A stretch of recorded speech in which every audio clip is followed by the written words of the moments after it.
अस्सलाम वालेकुम स्टूडेंट्स, उम्मीद है आप सब खैरियत से होंगे।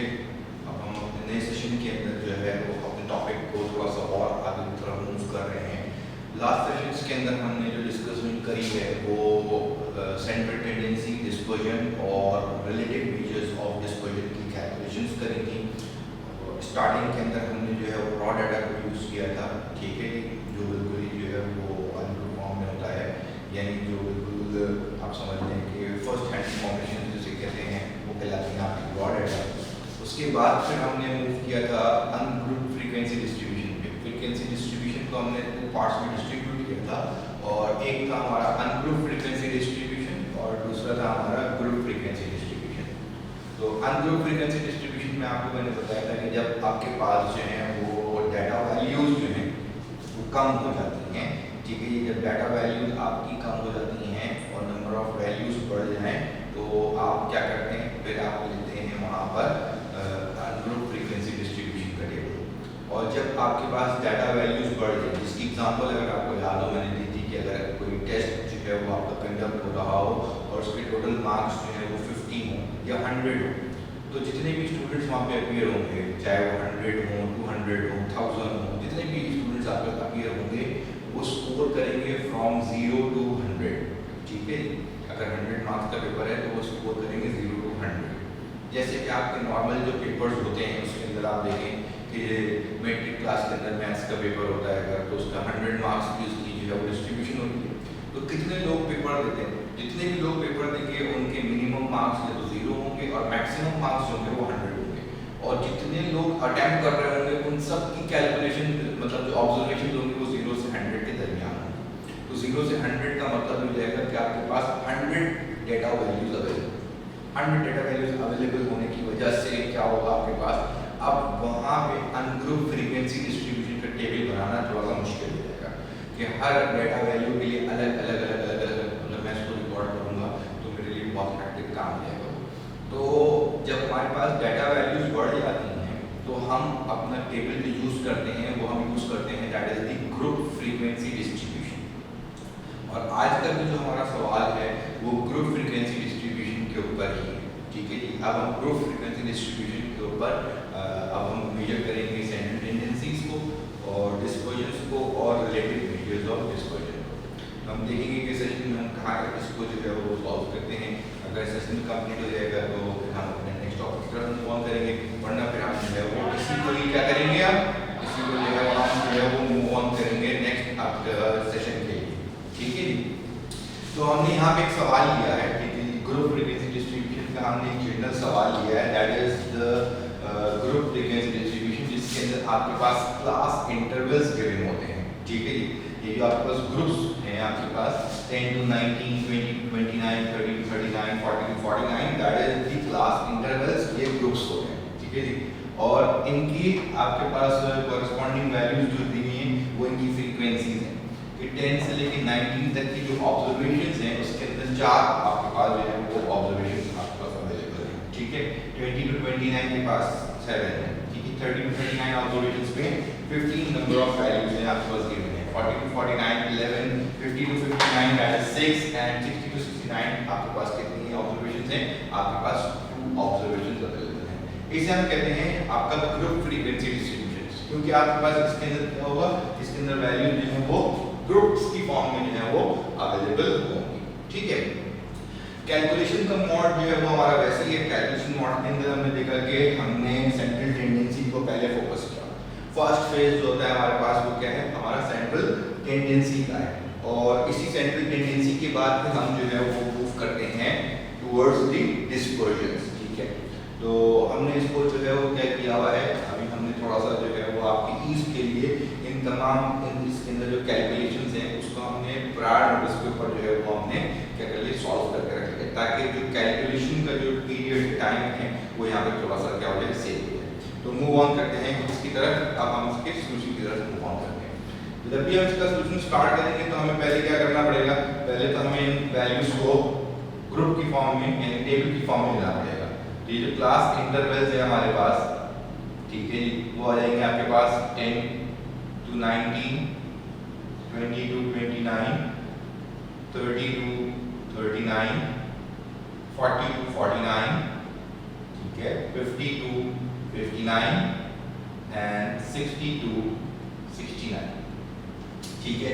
ये हमारे पास टोटल 6 हमारे पास जो है वो क्लासेस अवेलेबल थी और इनकी फ्रीक्वेंसी जो है वो क्या है आपके पास 4, 7, 15, ठीक है, 11, 6 एंड 2।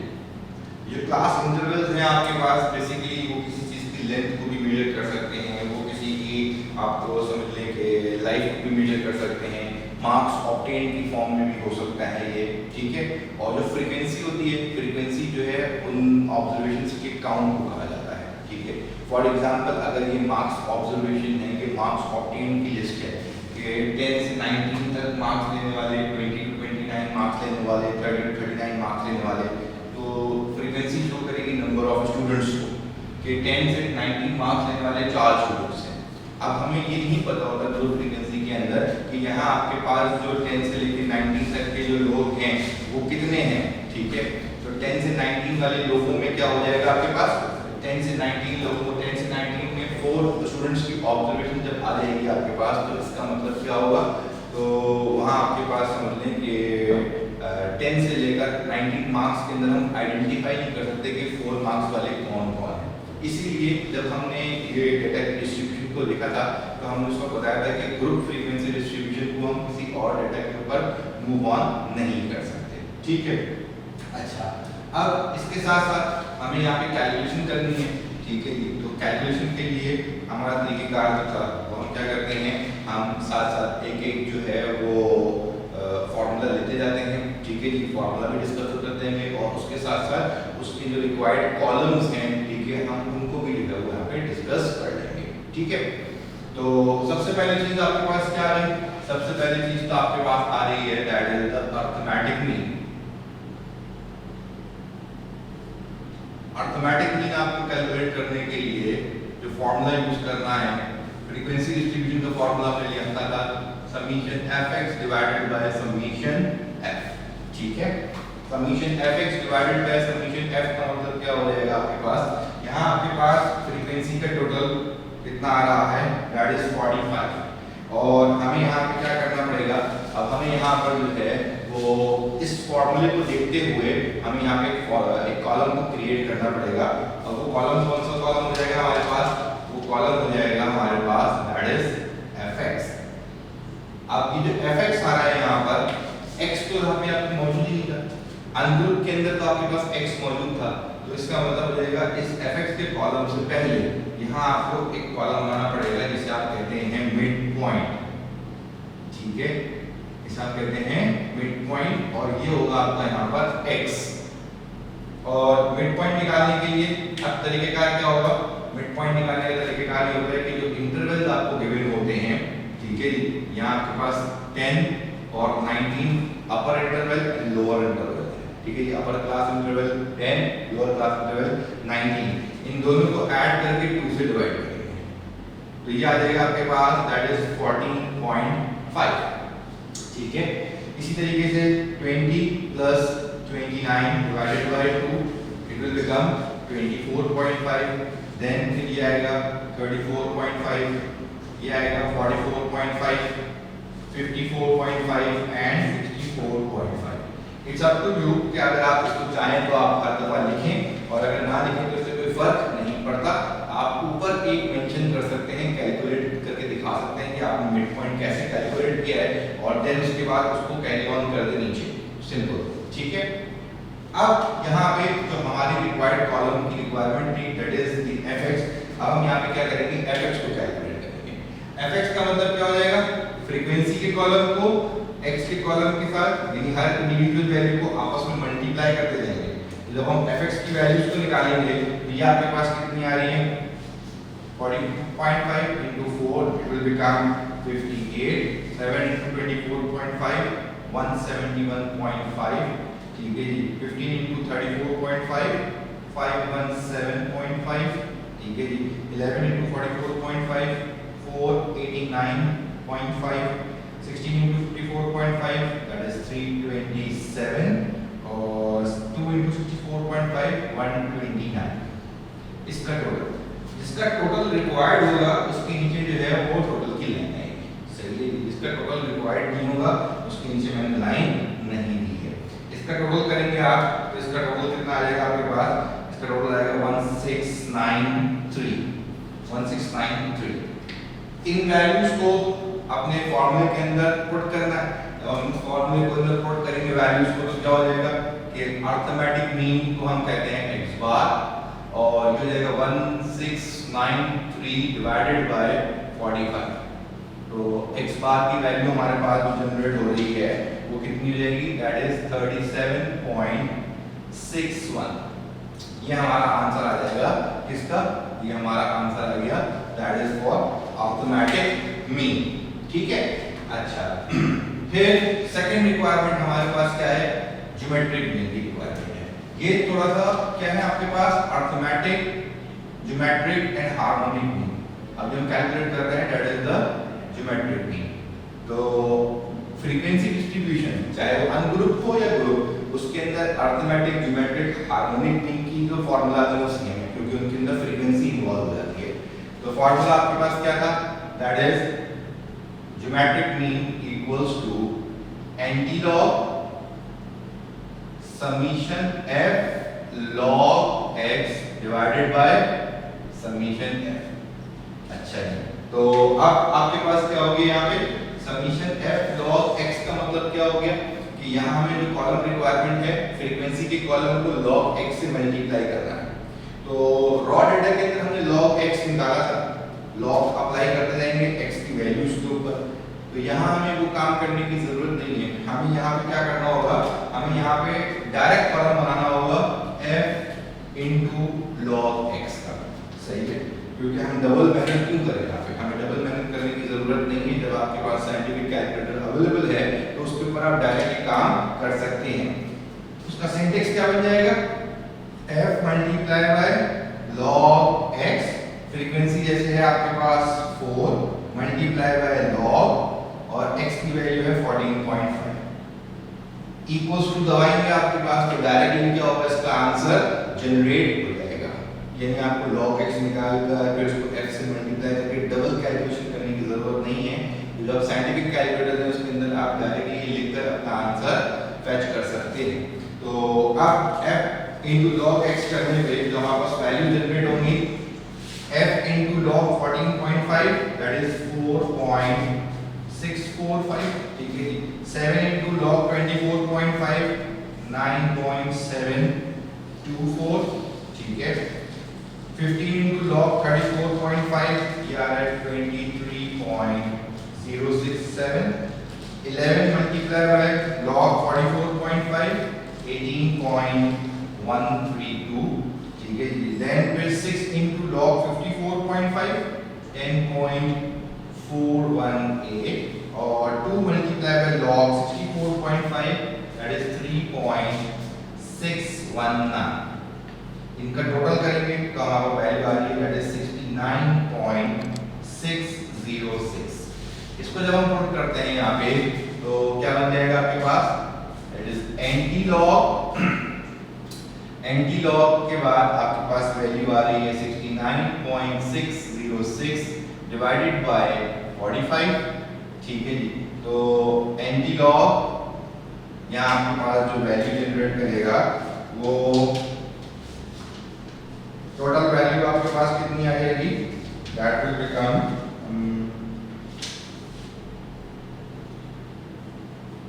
डिवाइड करके कंप्लीट इसका जो आंसर आपके पास जनरेट हो जाएगा वो हो जाएगा 35.222। 69.606 डिवाइडेड बाय 45 और उसका एंटीलॉग करेंगे तो आपके पास वैल्यू आ जाएगी दैट इज 35.222।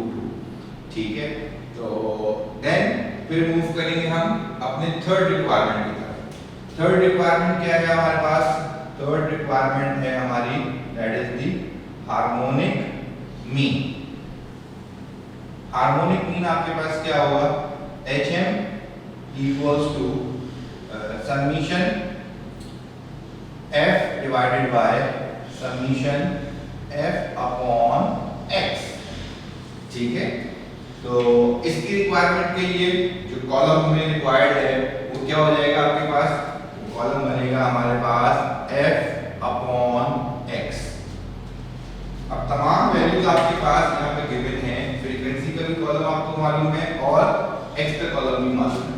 तो ये क्या हो जाएगा, बारी बारी इनको डिवाइड करना है, दैट इज 4 डिवाइडेड बाय 14.5, तो ये आ जाएगा आपके पास 0.276। 7 डिवाइडेड बाय 24.5, तो ये हो जाएगा 0.286। फिर 15 डिवाइडेड बाय 34.5, 0.435। फिर 11 डिवाइडेड बाय 44.5, तो ये आ जाएगा 0.247। उसके बाद फिर आ जाता है आप 6 डिवाइडेड बाय 54.5, 0.110। और फिर लास्ट 2 डिवाइडेड बाय 64.5, 0.031। इन सब का टोटल आ जाएगा 1.385। अभी मैंने तमाम वैल्यूज को जो है वो यहाँ पे क्या रखा हुआ है, यहाँ मैंने तमाम वैल्यूज को 3 डेसिमल पे रखा हुआ है, ठीक है। अगर आपको कभी कैलकुलेशन में ये लगे कि यहाँ पे कैलकुलेशन में वैल्यू सेम आ रही हैं, तो फिर आपको एक डेसिमल वैल्यू को इंक्रीज करना पड़ेगा। फिर आप 3 प्लेसेस से मूव करके 4 प्लेसेस की तरफ चले जाएंगे, ठीक है। तो अब जब मैं इसकी वैल्यूज को जब इसकी फॉर्मूले रखूंगा तो क्या आ जाएगा आपके पास, it will become 45 divided by 1.385। तो हार्मोनिक मीन की वैल्यू आपके पास कितनी आ जाएगी, हार्मोनिक मीन की वैल्यू आ जाएगी 32.499, ठीक है। यहाँ पे एक चीज याद रखनी है आपको कि जो मेजरली आपके पास डेटा अवेलेबल होता है उसके अंदर एक रिलेशनशिप जो है वो पूछा जा सकता है आपसे कि शो दैट कि arithmetic mean is greater than geometric mean is greater than harmonic mean. जैसे मैंने स्टार्टिंग में आपको बताया था कि जो हम सेंट्रल टेंडेंसी को मेजर कर रहे हैं उसके अंदर हम तमाम सेंट्रल टेंडेंसी की मेजर्स को हम कैलकुलेट कर रहे होते हैं, ठीक है। तो पेपर में आपके पास ये सवाल सारे के सारे एक साथ नहीं आ सकते, ठीक है। यानी आपके पास पेपर में ऐसा नहीं होगा कि ये तमाम मेजर्स जो हैं वो आपको एक साथ पूछ लिए जाए आपसे, ठीक है। तो आपके पास एक सवाल आ सकता है कि वो आपको डेटा इस फॉर्म में दे और नीचे दे they show that arithmetic mean is greater than geometric mean and geometric mean is greater than harmonic mean. तो इसका मतलब क्या हो जाएगा, इसका मतलब हो जाएगा कि आपने यहाँ पर इस स्टेटमेंट को प्रूफ करना है कि क्या ये स्टेटमेंट जो है वो सही है या नहीं। जैसे कि ये यहाँ पे फुलफिल होती हुई नजर आ रही है, सबसे बड़ा आपके पास अर्थमेटिक मीन आया है, उसके बाद फिर ज्योमेट्रिक मीन आया है और उसके बाद फिर हार्मोनिक मीन आ रहा है, ठीक है। क्लियर हो गई बात ये। अब हम मूव कर रहे हैं अपने आगे नेक्स्ट मेजर की तरफ, ठीक है जी। और नेक्स्ट मेजर हमारे पास क्या है, नेक्स्ट मेजर हमारे पास the fourth one is mode. अब मॉड की जो कैलकुलेशन थी वो रॉ डेटा के अंदर और अनग्रुप फ्रीक्वेंसी डिस्ट्रीब्यूशन दोनों के अंदर बहुत इजी थी, that is the most repeated value. अगर हम मोस्ट रिपीटेड वैल्यू में देखें तो हमें देखना पड़ेगा कि हमारी हाईएस्ट फ्रीक्वेंसी कहाँ आ रही है। हाईएस्ट फ्रीक्वेंसी तो हमारी लाई कर रही है 15, जो कि क्लास है 30 to 39 के अंदर। तो 30 to 39 के अंदर हम कैसे आइडेंटिफाई करें कि हमारी मॉडल वैल्यू क्या है, ठीक है। यानी हमारी जो मॉड की वैल्यू है, मॉड जिसको हम लोकेट करेंगे कहेंगे कि ये हमारी मॉड की वैल्यू है, हम 30 to 39 में से किसको कह सकते हैं। हम यहाँ पे ये आइडेंटिफाई नहीं कर सकते कि यहाँ पे कौन सी वैल्यू रिपीट ज़्यादा हुई है, ठीक है। या हम यहाँ पे ये बता सकते हैं कि यहाँ पे 30 to 39 में कौन सी प्लेस के ऊपर मॉड आ रहा है। तो जब ग्रुप फ्रीक्वेंसी डिस्ट्रीब्यूशन का आप मॉड कैलकुलेट करते हैं तो उसके लिए हमें क्या करना पड़ता है, पहले हमें यहाँ पे मॉडल क्लास आइडेंटिफाई करनी पड़ती है, ठीक है। तो मॉडल क्लास क्या होगी आपके पास, बल्कि पहले काम करते हैं यहाँ पे इसका जो है वो फॉर्मूला लिखते हैं। इसका फॉर्मूला क्या हो जाएगा आपके पास, मॉड इसको रिप्रेजेंट करते हैं x पे कैप वाला और इसका फॉर्मूला होता है L plus H Fm minus F1 divided by twice of Fm minus F1, ठीक है जी, माइनस F2। मॉड की तमाम वैल्यूज को हम इस अपने डेटा से ही जो है वो फैच आउट करेंगे, निकालेंगे वहाँ से।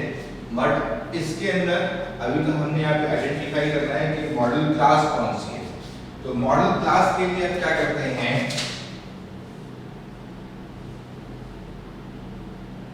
मॉडल क्लास के लिए हम देखते हैं हाईएस्ट फ्रीक्वेंसी। ठीक है, मॉडल क्लास के लिए हम देखेंगे हमारी हाईएस्ट फ्रीक्वेंसी क्या है। तो मॉडल क्लास मेरी कहाँ लाई कर रही है, मॉडल क्लास मेरी जो है वो लाई कर रही है जहाँ पे फ्रीक्वेंसी मेरी क्या है 15 वाली फ्रीक्वेंसी पे मेरी मॉडल क्लास लाई कर रही है। तो इस फॉर्मूले के अंदर जो चीजें हैं वो क्या है आपके पास, लोअर क्लास बाउंड्री। ठीक है, जो फर्स्ट आपके पास स्मॉल एल आपको गिवन है, यहाँ पे स्मॉल एल शो कर रहा है, दैट इज आपकी लोअर क्लास बाउंड्री को। ठीक है, एच जो है वो आपकी हाइट ऑफ द क्लास है, यानी ये क्लास में कितना जो है वो डिफरेंस आ रहा है। FM means that is the model class की फ्रीक्वेंसी, एफ1 का मतलब होता है प्रीसीडिंग फ्रीक्वेंसी और एफ2 का मतलब होता है फॉलोइंग फ्रीक्वेंसी। ठीक है, मैं इसको रिपीट कर देता हूं। L stands for lower class boundary। Class boundary हमने अभी तक नहीं देखी है, तो हमें क्लास बाउंड्री यहाँ पे निकालनी पड़ेगी। ठीक है, तो लोअर क्लास बाउंड्री कैलकुलेट करनी है, आपको आइडेंटिफाई करनी है इस फॉर्मूले के लिए। और H का मतलब होता है यहाँ पे हाइट ऑफ द क्लास, एक क्लास के अंदर जो दो वैल्यूज आ रही हैं इनके दरमियान कितना डिफरेंस आ रहा है। ठीक है, ये FM यहाँ पर जो आ रहा है वो है आपके पास मॉडल क्लास की फ्रीक्वेंसी, F1 का मतलब है इससे प्रीसीडिंग फ्रीक्वेंसी और F2 का मतलब है उसके बाद वाली फ्रीक्वेंसी, मॉडल क्लास के बाद वाली फ्रीक्वेंसी। तो यहाँ हमें क्या करना पड़ेगा, इन तमाम कैलकुलेशन के अंदर अभी हमने क्लास बाउंड्री नहीं बनाई है, तो मुझे सबसे पहले यहाँ पे एक कॉलम बनाना पड़ेगा इसका, क्लास बाउंड्रीज का। ठीक है, अब क्लास बाउंड्रीज बेसिकली क्या होती हैं और मॉड में इसको हम क्यों बनाते हैं। क्लास बाउंड्रीज का मतलब क्या होता है, अभी आपके पास इंटरवल्स है। इंटरवल्स का मतलब क्या होता है, इंटरवल्स का मतलब होता है कि दो चीजों के दरमियान गैप है। ठीक है, अक्सर आपने सुना होगा ना कि स्कूल्स के अंदर आपके पास क्या होता है, 4 पीरियड के बाद जो है वो इंटरवल आता है। ठीक है जी, 15 मिनट्स का 20 मिनट्स का इंटरवल होता है, उसके बाद दोबारा पीरियड स्टार्ट हो जाते हैं। ऐसे ही कि पहले 4 पीरियड होंगे, फिर इंटरवल होगा, फिर 3 पीरियड होंगे और 4 पीरियड होंगे। इंटरवल का मतलब बीच में एक ब्रेक आ रहा है। ठीक है, यहाँ पे भी आपके पास क्या होगा, ब्रेक आ रहा है। ठीक है, वो क्या है आपके पास ब्रेक, दैट इज एक क्लास खत्म हो रही है 19 के ऊपर और दूसरी स्टार्ट हो रही है 20 पे, तो ये क्या है इंटरवल है। 19 पे क्लास खत्म हो रही है और 20 से एक क्लास स्टार्ट हो रही है, तो इनके दरमियान इंटरवल जो क्रिएट हो रहा है वो किसका है, इंटरवल क्रिएट हो रहा है वो है 1 का। ठीक है जी, एक का डिफरेंस आ रहा है हर क्लास के अंदर। और मॉड कैलकुलेट करते हुए हमें ये डिफरेंस नहीं चाहिए, हमें चाहिए हमारा डाटा जो है वो क्या हो, कंटीन्यूअस हो, हमारा डाटा जो है वो शुरू से लेकर आखिर तक क्या हो, एक सीक्वेंस में मिला हुआ हो। तो ये जो इंटरवल है इसको खत्म करने के लिए हम क्या करते हैं, इसको क्लास बाउंड्रीज में कन्वर्ट करते हैं। जब हम इसको क्लास बाउंड्रीज में कन्वर्ट करेंगे तो जो एक का इंटरवल बीच में क्रिएट हो रहा है वो एक का इंटरवल क्या होगा, खत्म हो जाएगा। ठीक है जी, उसको करने का तरीका क्या हो जाएगा, एक क्लास खत्म हो रही है 20 पे, एक क्लास स्टार्ट हो रही है, सॉरी एक क्लास खत्म हो रही है 19 पे और दूसरी क्लास स्टार्ट हो रही है 20 पे। इन दोनों का हमने फर्क कैलकुलेट किया तो हमारे पास इंटरवल आ गया कितना, 1।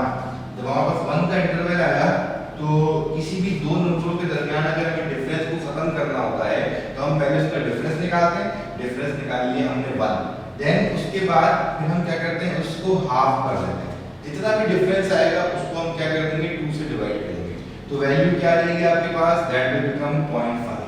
इस सवाल के लिए अभी आपके पास क्या होगा, इस सवाल के लिए आपके पास जो डिफरेंस खत्म करने के लिए वैल्यू आ रही है वो 0.5 आ रही है। तो ये हमेशा याद रखिएगा कि जरूरी नहीं है कि हर क्लास बाउंड्री को बनाने के लिए 0.5 की जरूरत पड़े।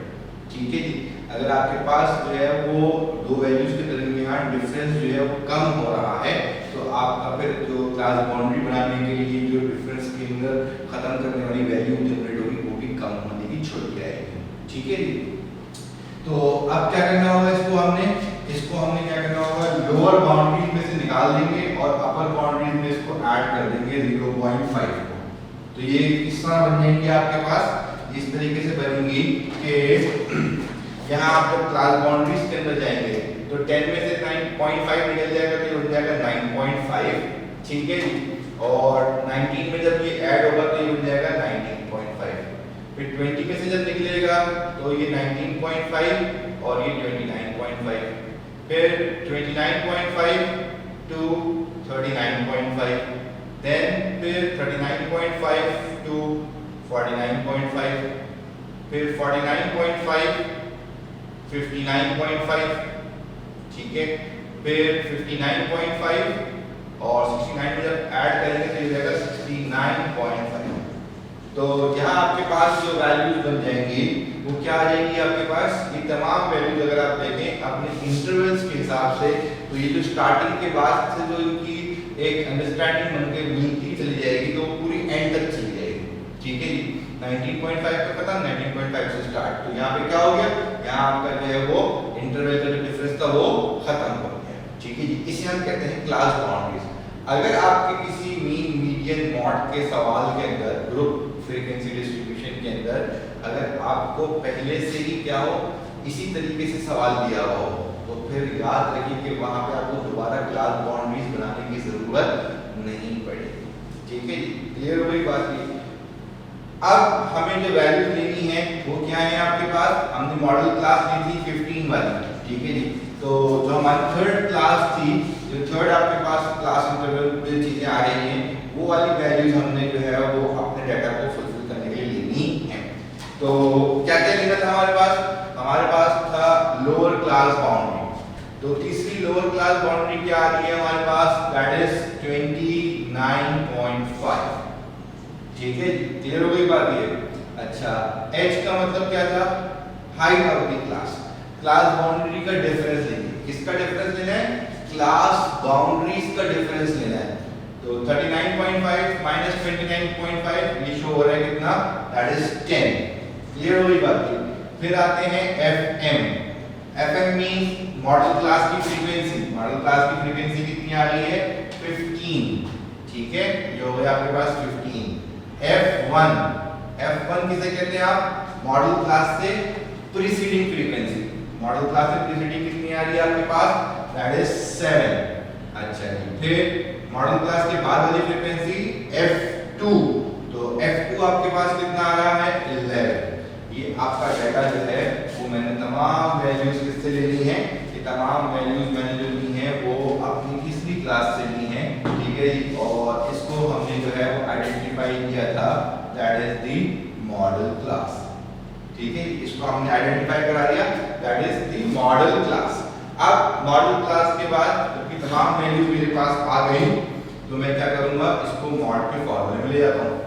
तो mode equals to x cap lower class boundary 29.5, ठीक है, प्लस h आपके पास कितना आ गया 10,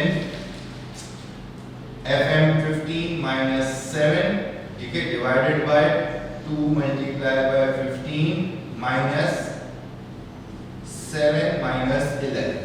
अब ये याद रखिएगा कि ये फॉर्मूले के अंदर लोअर क्लास बाउंड्री प्लस और उसके बाद ये फ्रैक्शन है, सही है। तो इसका मतलब क्या होगा कि हमें इस फ्रैक्शन को पहले सॉल्व करना होगा। हम ये फ्रैक्शन पहले सॉल्व करेंगे और फ्रैक्शन पहले सॉल्व करने के बाद फिर हमने जो है वो आगे इसको लोअर क्लास बाउंड्री के साथ ऐड करना है। ये जो फ्रैक्शन का साइन है ये पूरी वैल्यू के ऊपर लाई नहीं कर रहा, ठीक है जी। तो आपके पास जो वैल्यू आ जाएगी दैट विल बिकम क्या, यहाँ आपके पास x कैप यानी मॉड 29.5 प्लस ये हो जाएगा 10, 15 माइनस 7 8, ठीक है जी। और ये हो जाएगा आपके पास 30 माइनस 7 23 माइनस 11, ये हो जाएगा आपके पास 13, ठीक है। ये चीज आप कैलकुलेटर से जो है वो कैलकुलेट कर सकते हैं, ठीक है। और x कैप की वैल्यू आपके पास आ जाएगी 29.5 प्लस ये जाएगा 80 डिवाइडेड बाय 13, ठीक है। और 80 डिवाइडेड बाय 13 का मतलब 29.5 प्लस आपके पास ये जो वैल्यू आ जाएगी दैट इज 7.6, ठीक है, 7.6 अराउंड इतनी वैल्यू आपके पास इसको डिवाइड करने के बाद आएगी। तो x कैप की वैल्यू आपके पास टोटल जो जनरेट हो जाएगी वो कितनी हो जाएगी 36.167। ये आपके पास कैलकुलेशन है किसकी, ये आपके पास कैलकुलेशन है मॉड। अभी तक मॉड सबसे इजी था आपके पास, ठीक है जी। अब मॉड की वैल्यू जो है वो क्या होगी, अब मॉड की वैल्यू आपके पास जो है वो एक प्रॉपर फार्मूले के थ्रू निकलेगी, जिसे आप कहेंगे क्या, जिसे आप कहते हैं ग्रुप फ्रीक्वेंसी डिस्ट्रीब्यूशन का मॉड। ठीक है, क्लियर हो गई बात ये। तो अब हमारे पास जो मेजर हो गए वो हमारे कितने हो गए, वो हमारे 4 मेजर्स जो है वो हमने अभी कंप्लीट कर लिए। अब हम मूव करते हैं किसकी तरफ, अब हम अपने 5th मेजर की तरफ मूव करते हैं, और वो है हमारा क्या, दैट इज मीडियन। अच्छा जी, अब मीडियन का फॉर्मूला क्या है, जैसे मॉड का फॉर्मूला चेंज हो गया है, इसी तरीके से आपके पास मीडियन का फॉर्मूला भी क्या होगा, ग्रुप फ्रीक्वेंसी डिस्ट्रीब्यूशन के लिए चेंज हो जाएगा, और वो क्या बनेगा आपके पास L plus H upon F summation F divided by 2 minus CF. L stands for that is the lower class boundary, जो यहाँ पे थी वैसी लोअर क्लास बाउंड्री यहाँ पर आएगी। H आपके पास क्या है, हाइट ऑफ द क्लास है, ठीक है जी। फ्रीक्वेंसी आपके पास क्या है, मीडियन क्लास की frequency, sum of the frequency का टोटल, और कम्युलेटिव फ्रीक्वेंसी का कॉलम हमें बनाना पड़ेगा, जैसे कि हमने लास्ट अनग्रुप फ्रीक्वेंसी डिस्ट्रीब्यूशन में मीडियन को कैलकुलेट करते हुए बनाया था। वैसे ही आप जो है वो क्या करेंगे, यहाँ पे कम्युलेटिव फ्रीक्वेंसी का एक कॉलम क्रिएट करेंगे।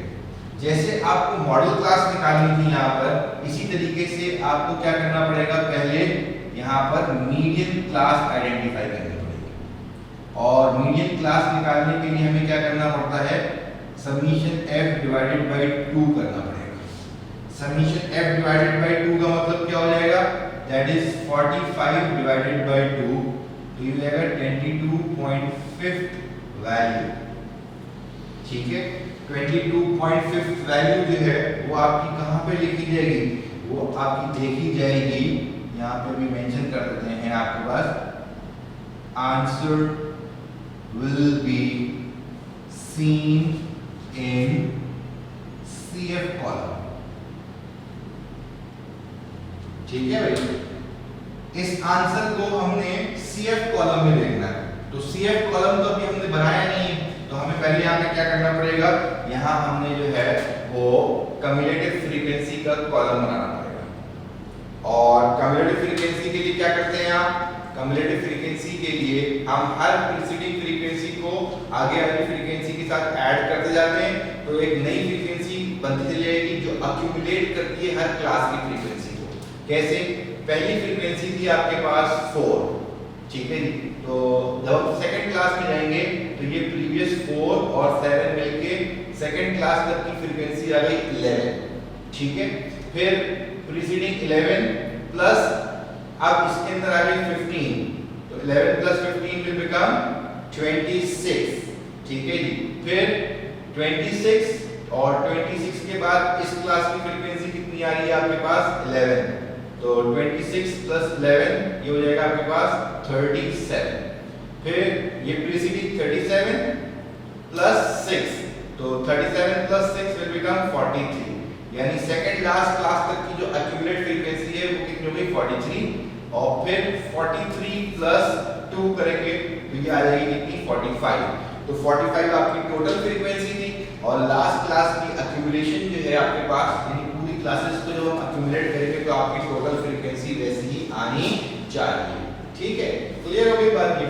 तो इसको कॉलम के अंदर हमें आइडेंटिफाई करना है मीडियन क्लास को, तो मीडियन क्लास की जो वैल्यू है 22.5, तो पहली 4 फ्रीक्वेंसीज यहाँ पे, ठीक है। जब दूसरी क्लास में इसको एक्यूमुलेट किया तो यहाँ तक आई 11, ठीक है। 11 के बाद जब तीसरी क्लास की फ्रीक्वेंसी को एक्यूमुलेट किया तो 26 यहाँ पे आ गया, तो 26 से पहले क्या होगा 22 लाई कर रही होगी, 22, 23, 26 से पहले लाई कर रही होगी, यानी जो थर्ड हमारे पास क्लास है वो हमारी मीडियन क्लास रहेगी। जो मॉडल क्लास थी हमारे पास वही हमारे पास अभी क्या हो गई है, मीडियन क्लास भी हो गई है। तो तमाम वैल्यू जो है वो मुझे अपनी तीसरी वाली क्लास के हिसाब से कैलकुलेट करनी होंगी, ठीक है। तो अब यहाँ आइडेंटिफाइड चीजें हैं। अर्थमेटिक मीन के लिए आपने कॉलम बनाया था, वो fx का कॉलम था। ज्योमेट्रिक मीन के लिए f log x का कॉलम बनाया था। अगर हार्मोनिक मीन कैलकुलेट करना है तो f अपॉन x का कॉलम बनाया था। फॉर एग्जांपल अगर आपके पेपर में आपसे वो मीडियन पूछे डायरेक्ट, ना अर्थमेटिक मीन पूछे, ना ज्योमेट्रिक मीन पूछे, ना हार्मोनिक मीन पूछे, तो ऑटोमेटिकली क्या होगा, आपके पास आपको 3 कॉलम बनाने की जरूरत नहीं होगी। ठीक है जी। मगर हम यहाँ पे जो मेजर्स कैलकुलेट कर रहे हैं तो हम उसको यहाँ पे क्या कर रहे हैं, हम एक साथ सीख रहे हैं कि उसके अंदर चीजें क्या क्या इन्वॉल्व होती हैं। अगर मैं हर चीज के लिए अलग अलग क्वेश्चन लेता जाऊंगा तो फिर उसके लिए काफी सारा टाइम लग जाएगा और फिर इन चीजों को कवर अप करना जो है वो मुश्किल हो जाएगा। तो हम सीखने के लिए क्या करते हैं, हम सीखने के लिए तमाम मेजर्स को एक डाटा पे अप्लाई करते जाते हैं ताकि पता चले कि उसके अंदर क्या क्या चीजें जो है वो इन्वॉल्व हो रही हैं। अब यहाँ पे अगर हम वो वैल्यूज ले लें तो हमारे पास जो वैल्यूज बनेगी वो क्या होंगी, लोअर क्लास बाउंड्री बन जाएगी 29.5। ठीक है जी। यहाँ आपके पास इस क्लास में लाई कर रहा था आपका मीडियन, तो इसकी lower class boundary 29.5। Height of the class जो है वो कितनी है, 10। हाइट कैसे निकलती है, क्लास बाउंड्री के डिफरेंस से। जिस क्लास की बात होगी उस क्लास बाउंड्री का डिफरेंस। फ्रीक्वेंसी कितनी आ जाएगी, यहाँ पे फ्रीक्वेंसी आ जाएगी 15। ठीक है, 15 फ्रीक्वेंसी के बाद फिर आपके पास टोटल फ्रीक्वेंसी कितनी है, टोटल फ्रीक्वेंसी आ गई 45। और कम्युलेटिव फ्रीक्वेंसी की वैल्यू क्या होगी भाई, कम्युलेटिव फ्रीक्वेंसी याद रखें कि जहां आपने आइडेंटिफाई किया है आपका मीडियन क्लास को, उससे प्रीसीडिंग वैल्यू आपका CF होगी। सही है, उसकी प्रीसीडिंग वैल्यू हमेशा आपके लिए क्या होगी, CF की वैल्यू यहाँ फॉर्मूले में ही रहेगी। क्योंकि हमें यहाँ देखना है कि इस वैल्यू से कितना आगे बढ़ना है।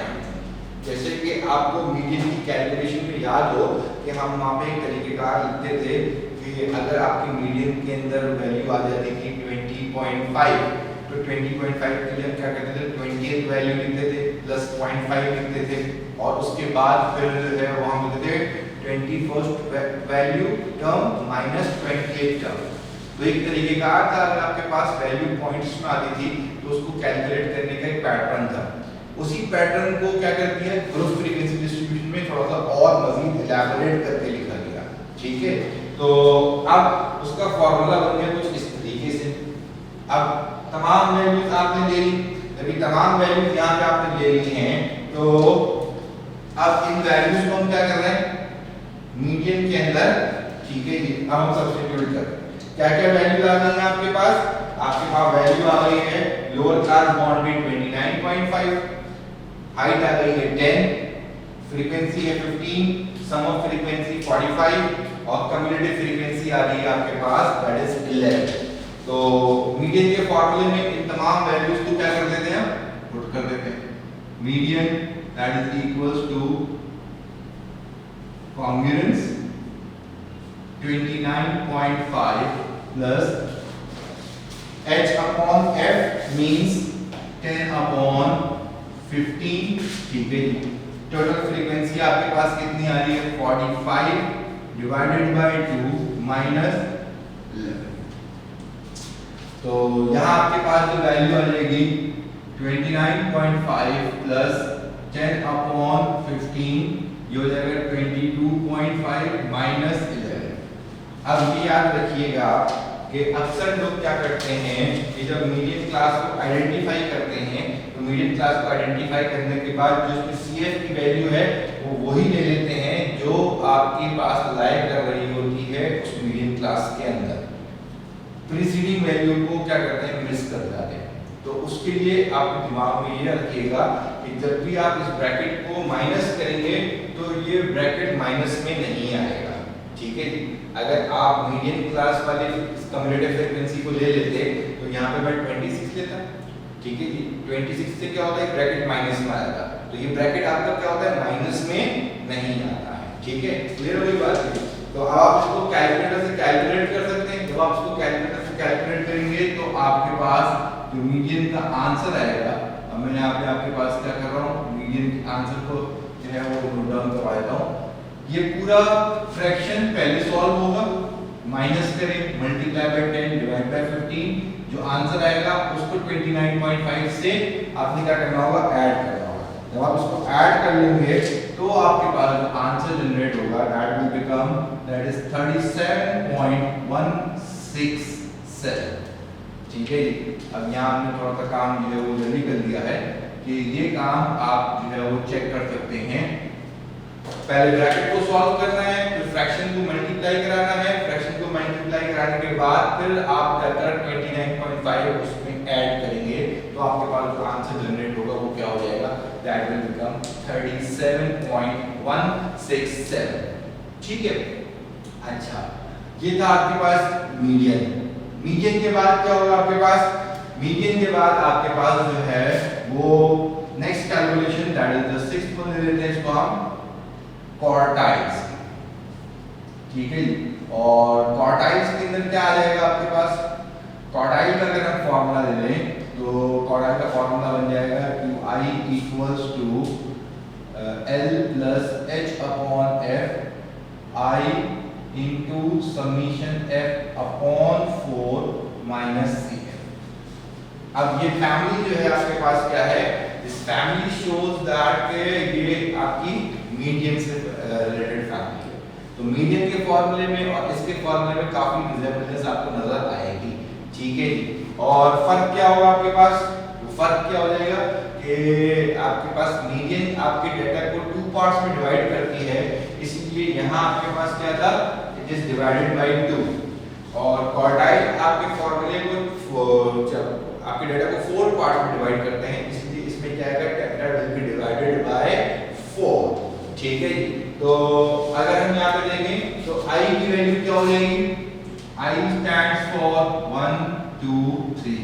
ये मैंने आपको पहले बताया था कि अगर किसी डाटा को आपने 4 पार्ट्स में डिस्ट्रीब्यूट करना है तो 3 आपके पास पॉइंट्स होंगे, 3 पॉइंट्स के बाद वो डाटा 4 हिस्सों में डिवाइड हो जाएगा। इसकी सिंपल एग्जांपल ये है कि अगर एक रस्सी को आपने जो है वो 4 हिस्सों में डिवाइड करना है तो हम कितनी दफा उसको कट करेंगे, तो हम उसको जो है वो 3 दफा कट करेंगे तो ऑटोमेटिकली 4 पार्ट्स में डिस्ट्रीब्यूट हो जाएगी। ठीक है। तो यहाँ आपके पास क्या होगा, यहाँ अब आपको क्या करना पड़ेगा, यहाँ आपको हम आइडेंटिफाई करना पड़ेगा QI। ठीक है जी, क्लास। QI क्लास का मतलब हो जाएगा I into summation F upon 4। और अब मैं निकाल रहा हूँ Q1 क्लास, तो Q1 क्लास के लिए रहेगा 1 मल्टीप्लाई बाय 45 डिवाइडेड बाय 4 और 45 डिवाइडेड बाय 4 विल बिकम आपके पास 11.25। 11.25 वैल्यू आपके पास जो है वो आपके पास लोकेट कर रही है आपके फर्स्ट क्वार्टाइल को। ठीक है, वो आपके फर्स्ट क्वार्टाइल को लोकेट करेगी। और फर्स्ट क्वार्टाइल का मतलब 11.25 का मतलब क्या हो जाएगा। ठीक है जी। अब देखें भाई यहाँ पे क्या है, ये चीज समझने वाली है। Q1 क्लास आपके पास आई है 11.25। जैसे मीडियन की क्लास को CF के कॉलम में देखेंगे, वैसे क्वार्टाइल की क्लास को भी CF के कॉलम में देखेंगे, डिसाइल की क्लास को भी CF के कॉलम में देखेंगे और परसेंटाइल की क्लास को भी आप CF के कॉलम में देखेंगे। क्लियर। तो अब वैल्यू आई है 11.25। 11.25 का मतलब क्या हो जाएगा आपके पास, 11 से आगे निकल जाएगी बात।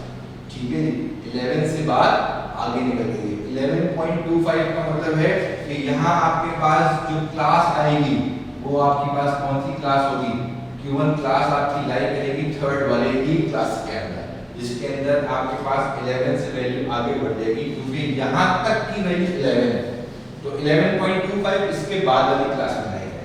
तो क्या आपके पास क्या आ जाएगा, ये जो आपके पास मॉडल क्लास जहाँ पे लोकेट हो रही थी वहीं पे आपकी क्या होगी, Q1 क्लास भी वहीं पे लाई कर रही है। डाटा की वैल्यूज जो लेंगे आप बिल्कुल वैसे ही लेंगे जैसे मीडियन के अंदर लेते हैं। ठीक है जी। तो लोअर क्लास बाउंड्री 29.5 लेगी, फ्रीक्वेंसी आपके पास 15 है, हाइट आपके पास 10, कम्युलेटिव फ्रीक्वेंसी आपके टोटल फ्रीक्वेंसी 45 और कम्युलेटिव फ्रीक्वेंसी क्या होगी आपके पास 11। जिस क्लास में आपका Q1 लाई कर रहा है उससे प्रीसीडिंग वैल्यू जो है वो आपकी कैलकुलेशन में यूज की जाएगी। आपकी तमाम वैल्यूज को अगर मैं सब्स्टिट्यूट कर दूं तो Q1 that is equals to 29.5 plus 10 upon 15 और ये क्या हो जाएगा आपके पास 1 multiplied by 45 divided by 4 minus 11 यानी ये हो जाएगा आपके पास 29.5 plus 10 upon 15 और 11.25 minus 11 और 29.5 plus 10 upon 15 और ये हो जाएगा आपके पास 0.25 मल्टीप्लाई बाय 10 डिवाइड बाय 15 करेंगे आप और उसके बाद 29.5 से हम इसको ऐड करेंगे तो आपके पास जो वैल्यू आएगी वो आएगी 29.667 ये आपकी वैल्यू है दैट इज फॉर Q1 ठीक है ये आ गई आपके पास क्वार्टाइल 1 की वैल्यू ठीक है जी क्वार्टाइल 1 की वैल्यू निकालने का तरीकाकार अगर आप पैटर्न देखेंगे तो पैटर्न में कोई तब्दीली नहीं है ठीक है जो मीडियन का पैटर्न है वही पैटर्न आपका क्वार्टाइल 1 का पैटर्न है ठीक है अच्छा जी इसके बाद अगर हम क्वार्टाइल 3 में चले जाएं Q3 क्लास अगर हमें निकालनी है तो ये रहेगा 3 मल्टीप्लाई बाय 45 डिवाइडेड बाय 4 और ये आ जाएगा आपके पास कितना 33.75 वैल्यू ठीक है 33.75 वैल्यू कहाँ लाई कर रही है 33.75 वैल्यू 26 तक वैल्यू यहाँ पे थी 37 यहाँ है तो 37 से पहले ही आपके पास क्या होगी वैल्यू लाई करेगी और वो वैल्यू कौन सी होगी 33.75 वैल्यू तो जो फोर्थ क्लास है हमारे पास ये फोर्थ क्लास हमारे पास यहाँ पे लाई कर रहा है Q3 ठीक है जी यहाँ हमारे पास Q3 जो है वो इस फोर्थ क्लास में लाई करेगा जो फोर्थ क्लास वाली वैल्यूज होंगी उससे हम अपना डाटा लेंगे किसका उससे हम डाटा लेंगे अपना Q3 का तो Q3 का डाटा हमारे पास जो आएगा वो क्या आ जाएगा Q3 के डाटा के लिए हमारे पास लोअर क्लास बाउंड्री क्या होगी लोअर क्लास बाउंड्री इज 39.5 ठीक है अच्छा उसके बाद फ्रीक्वेंसी ठीक है इसकी फ्रीक्वेंसी यहाँ पे कितनी आ रही है फ्रीक्वेंसी आ रही है 11 हाइट जो है वो कितनी है 10 टोटल फ्रीक्वेंसी 45 और कम्युलेटिव फ्रीक्वेंसी आपके पास कितनी आएगी कम्युलेटिव फ्रीक्वेंसी आपके पास जो है 37 वाली क्लास से प्रीसीडिंग कितनी आएगी 26 यानी तमाम वैल्यूज जो हमने यहाँ पे ली हैं ठीक है जी वो तमाम वैल्यूज कहाँ से लेनी है हमने फोर्थ क्लास के रेफरेंस को यूज करते हुए ली है इसको हमने आइडेंटिफाई किया दैट इज योर आपका क्या कहते हैं थर्ड क्वार्टाइल की क्लास है ये थर्ड क्वार्टाइल की क्लास में लोअर क्लास बाउंड्री 39.5 इसकी फ्रीक्वेंसी 11 ठीक है इन दोनों का डिफरेंस निकाला तो हाइट आ गई और इन दोनों के डिफरेंस से हाइट आएगी और जो इससे प्रीसीडिंग आपकी वैल्यू थी वो आपके पास इसकी कम्युलेटिव फ्रीक्वेंसी कहलाएगी ठीक है और इसको अगर मैं पुट कर दूं फार्मूले के अंदर तो Q3 equals to 39.5 plus 10 upon 11 3 multiplied by 45 upon 4 minus 26 तो ये हो जाएगा आपके पास 39.5 plus 10 upon 11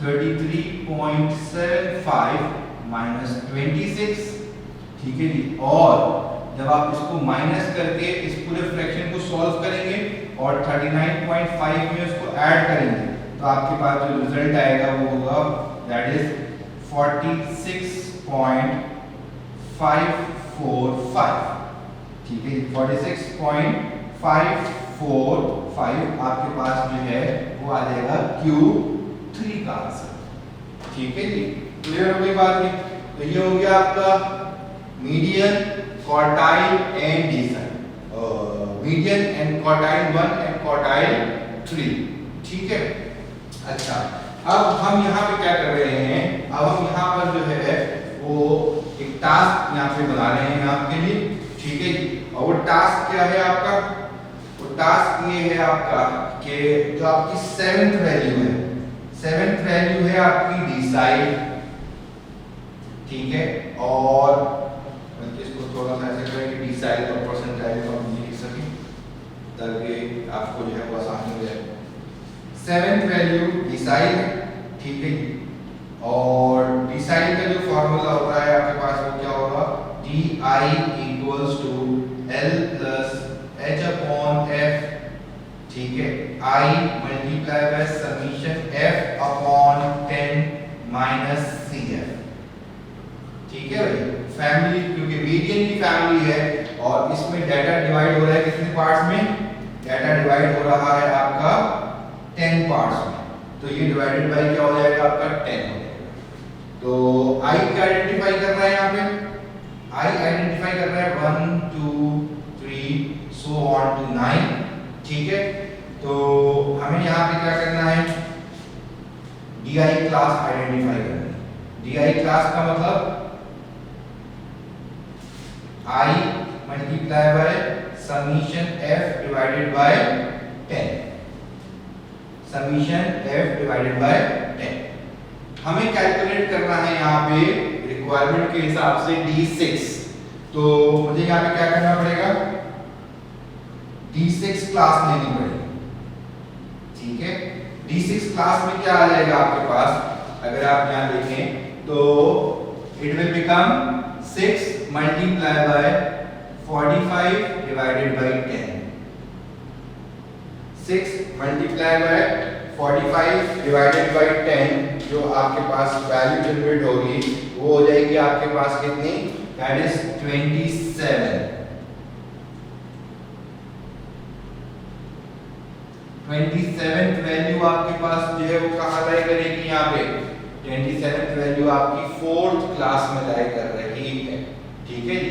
27th जो है आपके पास, क्योंकि 26 से तो आगे चली गई, अब 27 कहाँ जाएगी, वो 26 के बाद वाली क्लास में, तो इसका मतलब है D6 मेरा यहीं पे लिखेगा, D6 भी क्या होगा, कैलकुलेट हो जाएगा यहीं पे, तब D6 यहाँ पे कैलकुलेट होगा, ठीक है।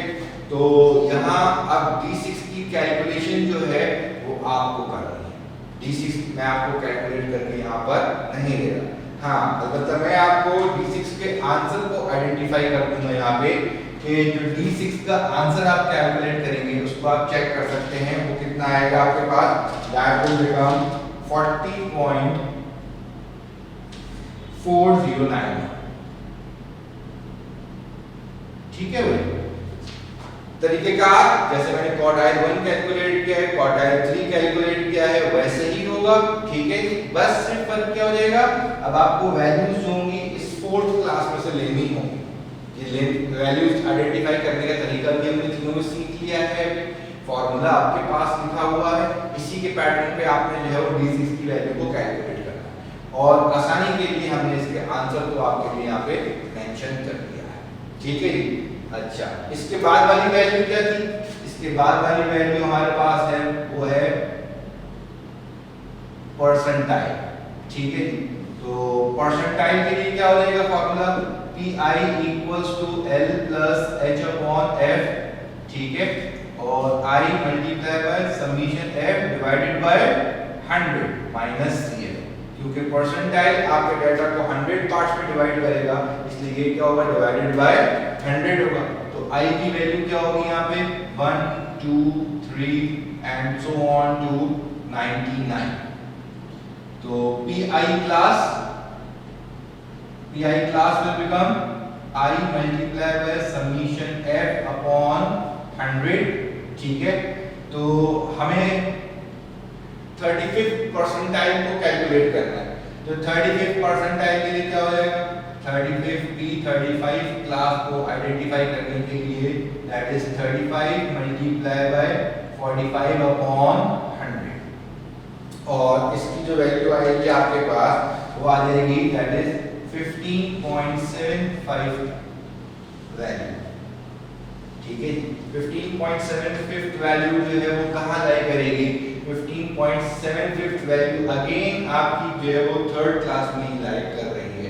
अब आपको ये आइडिया हो जाएगा यहाँ पे कि we are calculating the central tendency of the data. तो सेंट्रल टेंडेंसी जो होती है वो मेजर सवालों के अंदर वो सेंट्रल वैल्यूज में ही लाई कर रही होगी। तो इससे परेशान होने की जरूरत नहीं कि तमाम चीजें ही यहीं पे लाई कर रही हैं, क्योंकि आप कैलकुलेट ही सेंट्रल टेंडेंसीज को कर रहे हैं। तो सेंट्रल टेंडेंसी का मतलब ये है कि तमाम वैल्यूज सेंटर में ही लाई कर रही होंगी। हाँ, अगर ये और मैं शॉर्ट कर देता, P10 कैलकुलेट करता या P90 कैलकुलेट करता, तो एक्सट्रीम वैल्यूज होती हैं, तो फिर हो सकता है कि ये फर्स्ट क्लास या सेकंड क्लास में या ये लास्ट क्लास के अंदर आ रही हो। अभी हमने वो वैल्यूज दी हैं कि जो सेंट्रल वाली वैल्यूज आ रही हैं। तो यहाँ आपके पास 15.75 का मतलब 11 से आगे बढ़ जाएगी वैल्यू। जो तीसरी क्लास हमने हर सवाल में आइडेंटिफाई करी है, P35 भी जो है वो यहीं पे आएगा। ठीक है जी, P35 की वैल्यू जो है वो भी यहीं पे आइडेंटिफाई होगी आपके पास। ठीक है जी। अच्छा, और अब अगर हम तमाम वैल्यू देना चाहें तो हम इस तीसरी क्लास में से इस तमाम वैल्यूज को P35 की वैल्यूज को ले सकते हैं। Lower class boundary 29.5, frequency 15, height is 10, total frequency 45। ठीक है जी, और कम्युलेटिव फ्रीक्वेंसी पिछली क्लास के लिए दैट इज 11। डेटा मैंने आपको बता दिया है, मैंने लिखा नहीं है, ये आपके लिए है। और इसमें भी हम क्या कर रहे हैं, P35 का आंसर आपको लिख के दे रहे हैं, ताकि आप जब सवाल सॉल्व करेंगे तो आप जो है वो इसको चेक कर सकें कि आपने सही किया है या नहीं। ठीक है जी। तो आज के सेशन के अंदर हमने जो चीजें डिस्कस करी हैं वो हमने ग्रुप फ्रीक्वेंसी डिस्ट्रीब्यूशन की क्या किया, हमने ग्रुप फ्रीक्वेंसी डिस्ट्रीब्यूशन के आपके पास वैल्यूज जो हैं वो ली हैं यहाँ पे। ठीक है, और उसके बाद जो है यहाँ हमने जो आपके पास जो सेंट्रल टेंडेंसीज कैलकुलेट करी वो थी arithmetic mean, geometric mean and harmonic mean की वैल्यूज हैं आपके पास। और उसके साथ साथ आपके पास यहाँ पर जो है वो हमने जो ग्रुप फ्रीक्वेंसी डिस्ट्रीब्यूशन के फार्मूलाज जो चेंज हो गए यहाँ पे, क्योंकि पीछे आपके पास फार्मूलाज जो इजी थे, अब फार्मूलाज थोड़े से चेंज हुए, वो हमने डिटेल में जो है यहाँ पे फार्मूलाज भी डिस्कस कर लिए हैं। ठीक है, इसके अंदर arithmetic mean, geometric mean, harmonic mean के फार्मूले आने वाले थे, बट जो मॉड का फार्मूला था, मीडियन, क्वार्टाइल और डिसाइल एंड परसेंटाइल के फार्मूलाज जो थोड़े से चेंज हो गए। तो यहाँ हमने जो चीज़ें अभी आपको यहाँ पे डिस्कस करके की हैं वो तमाम चीज़ें ऐसी हैं कि जिसके अंदर आपके पास जो है वो समझ लें आप कि सेंट्रल टेंडेंसी को हमने कवर किया है। इसी सवाल को इंशाल्लाह हम अपने नेक्स्ट सेशन के अंदर जो है वो कंटिन्यू करेंगे, और उस नेक्स्ट सेशन के अंदर हम जो है वो इस सवाल के डिस्पर्जन्स को कैलकुलेट करेंगे। ठीक है, और जो हमने इन वैल्यूज़ को हमने यहाँ पे निकाल लिया है, जो अर्थमेटिक मीन है, मीडियन है, क्वार्टाइल 1 और क्वार्टाइल 3 की वैल्यूज़ हैं, ये वैल्यूज आपके पास जो होंगी वो वही यूज़ की जाएंगी आपकी डिस्पर्जन की कैलकुलेशन में। और मैं यहाँ पे आपको दोबारा रिमाइंड करा दूँ कि अगर आपको इस चीज़ को समझना है, अंडरस्टैंड करना है, तो इसी सवाल को, इसी क्वेश्चन को आपने क्या करना है, अपने हाथ से सॉल्व करना है। और उसी सवाल को सॉल्व करने के लिए हमने यहाँ पे आपको जो है वो डिसाइल और परसेंटाइल की वैल्यू जो है वो सॉल्व करके नहीं दी है। ठीक है जी, वो आपको सॉल्व करने के लिए वहाँ पे हमने प्लेस करिए, ताकि जब आप इस सवाल को कंप्लीट करें तो आपके पास जो है वो इसकी अंडरस्टैंडिंग डेवलप हो जाए। ठीक है, तो अपना बहुत ख्याल रखिएगा, नेक्स्ट सेशन के लिए इजाज़त दीजिए, और तब तक के लिए जो है वो